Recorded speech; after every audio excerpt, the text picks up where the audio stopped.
To Yamuna Murali kitchen. இப்போ செய்து காட்ட போகிறது ரசங்க. அவசரத்துக்கு பருப்பு ரசம் எப்படி செய்யணும்னு சொல்லிட்டு செஞ்சு காட்டுறேன்.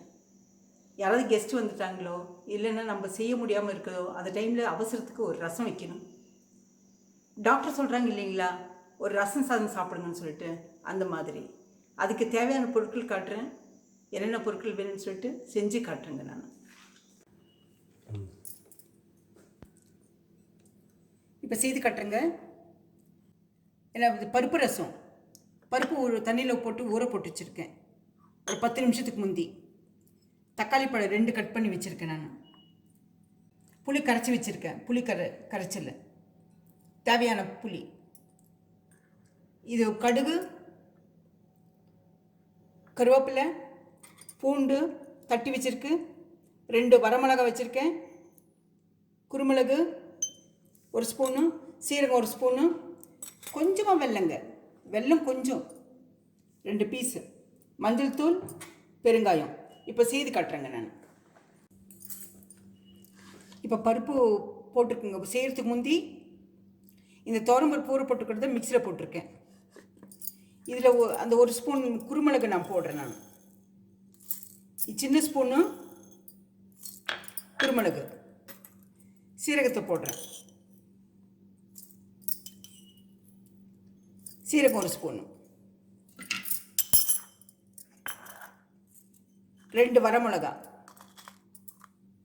இதை மட்டும் மிக்சியில் போட்டு உங்களுக்கு செய்து காட்டுறேங்க. நான்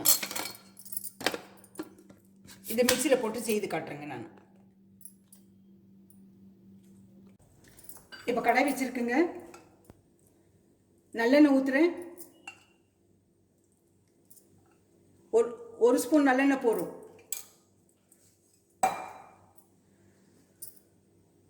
அது காஞ்ச உடனே கடுகு போடுறேன்.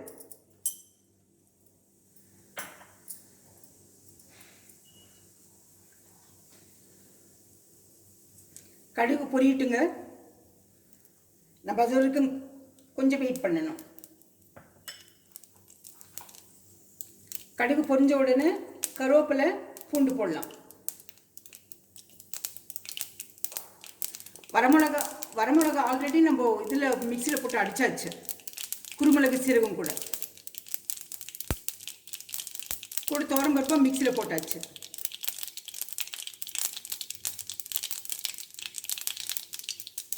இப்போ பூண்டு, கருவேப்பிலை,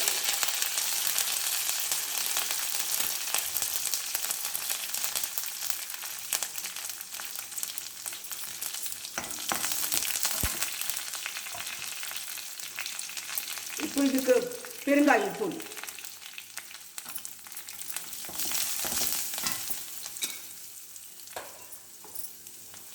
இந்த தக்காளி பழம் போடலாங்க. புளி கரைச்சல் ஊற்றுறதுக்கு முந்தி தக்காளி பழத்தை போட்டு நல்லா வதக்கிடலாங்க.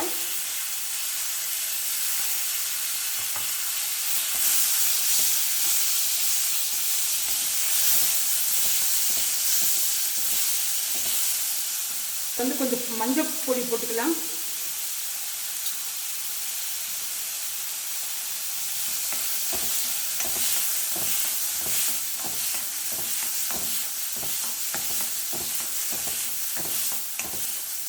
இது நல்லா வறுத்து எடுத்துலாங்க.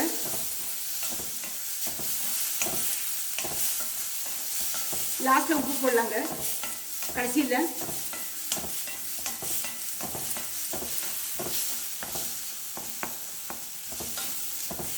இது எண்ணெயில் வறுத்துடலாங்க நல்லா. தக்காளி பழத்தை கட் பண்ண தக்காளி பழங்க.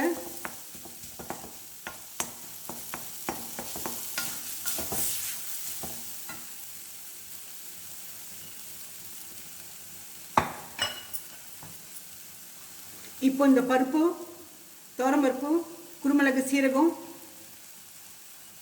வரமிளகா இது அடித்து வச்சதை ஊற்றுறேன்.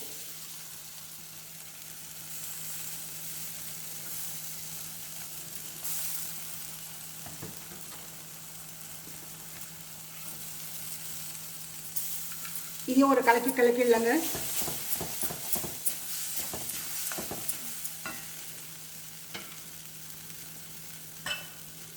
இப்போ அந்த புளி கரைசல் ஊற்றலாங்க.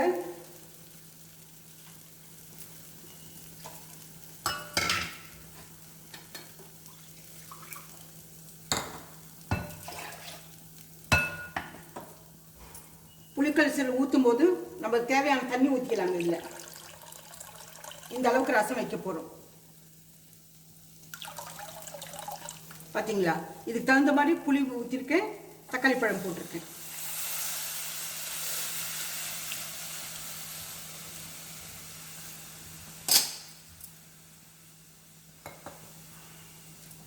இது கொதிக்கணும்.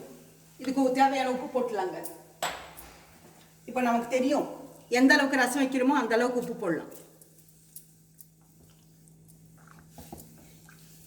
இது கொதிச்ச உடனே கடைசியில் இந்த வெல்லத்தை போடலாங்க. இது கொதிக்கணுங்க. கொஞ்சம் கொதி வரணும். சும்மா பொங்கல் கொஞ்சம் பொங்கி வரும்போது எடுத்து ஊற்றிடலாம்.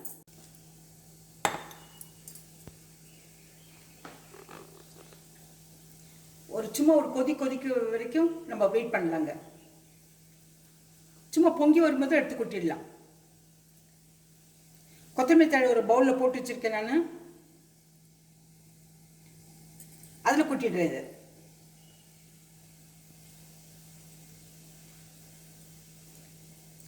லாஸ்ட்டில் கொத்தமல்லி தழை போட்டால் தான் மணமாக இருக்குங்க.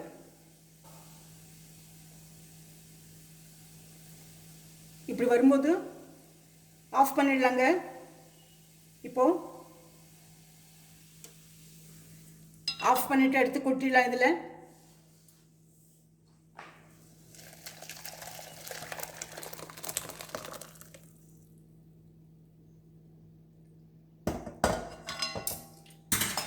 கொட்டிட்டு இந்த வெல்லத்தை போட்டுருங்க. இந்த வெல்லத்தோட டேஸ்ட் வந்து சைலண்டாக இருக்கணும். அதிகமாக வெல்லம் வேண்டாங்க. இது அவசரத்துக்கு செய்கிற ரசங்க. இது ஜீரணத்துக்கு நல்லதுங்க. இது உங்களுக்கு சாப்பிடும்போது சாம்பாருக்கு அப்புறமா குழம்புக்கு அப்புறமா ஊற்றிக்குங்க. ஈஸியாக ஜீரணமாகும். ஏன்னா குருமிளகு சீரகமெல்லாம் கஷாயம் மாதிரி போட்டுக்கும் இல்லைங்களா. இந்த ரெசிபி பிடிச்சிருந்தா லைக் பண்ணுங்கள், ஷேர் பண்ணுங்கள், சப்ஸ்கிரைப் பண்ணுங்கள். மறக்காமல் பெல் பட்டன் ப்ரெஸ் பண்ணுங்கள். அடுத்த ரெசிபியில் பார்க்கலாம்.